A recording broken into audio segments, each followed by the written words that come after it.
Panglima TNI akan berangkatkan Satgas Penanggulangan Bencana Asap Riau, dan untuk mengetahui situasi pelepasan kita terhubung dengan Carlos Michael dan juru kamera Rio Cornelianto.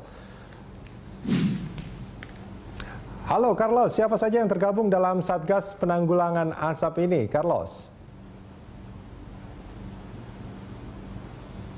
Ya, halo juga Rudi Andanu. Pagi ini di Base Ops Lanut Halim Perdana Kusuma, Jakarta. Seperti yang Anda lihat di belakang saya, ada sekitar kami mendapatkan data 1.050 personil gabungan dari TNI dipersiapkan untuk berangkat mulai pukul 8.30 waktu Indonesia Barat.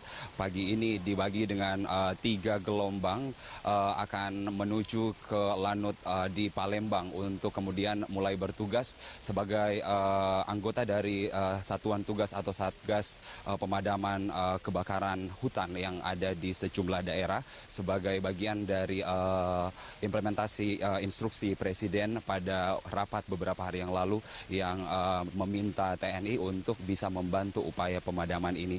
Dan Rudi, pada pagi hari ini memang kami sampai saat ini masih menunggu kehadiran Jenderal Gatot Nurmantio atau Panglima TNI untuk secara resmi melepas keberangkatan dari 1.050 personil ini. 1.050 personil TNI ini terdiri dari setidaknya ada 350 personel Kostrad, kemudian ada 350 marinir dan Paskas sebanyak 200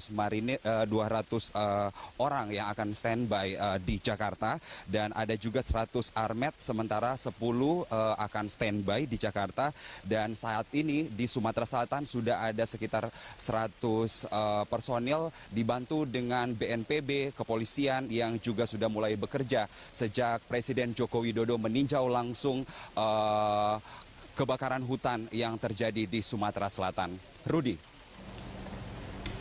Ya, Carlos, apakah Anda punya informasi mengenai rencana aksi yang akan dilakukan oleh Satgas untuk menanggulangi asap ini? Iya, Rudi, sesuai instruksi Presiden dan juga arahan dari koordinatornya sebenarnya adalah Kementerian Lingkungan Hidup dan Kehutanan menyebutkan ada 3 tugas yang harus dilakukan oleh Satgas Penanggulangan Asap di Sumatera Selatan, dan sebenarnya ada 5 provinsi termasuk juga 2 provinsi yang ada di Pulau Kalimantan. 3 tugas itu sendiri yakni pertama adalah pemadaman kebakaran hutan.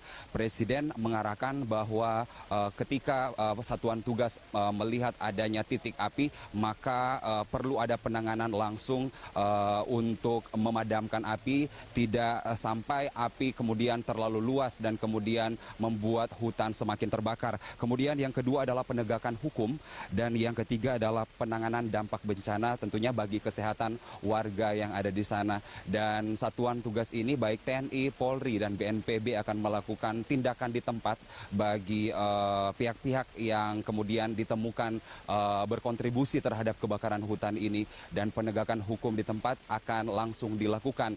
Hal itu diharapkan dapat menurunkan jumlah titik api yang saat ini menurut data dari Kementerian Lingkungan Hidup dan Kehutanan ada sekitar 10.321 titik api. Ini adalah data per 3 September 2015 yang meliputi 6 provinsi. Di antaranya adalah Riau, Jambi, Sumatera Selatan, dan juga Kalimantan Barat, Kalimantan Selatan, dan Kalimantan Tengah. Dan tentu kita berharap, Rudi, dengan diturunkannya 1.050 personel TNI ini akan dapat membantu pemadaman api yang kita harapkan bersama.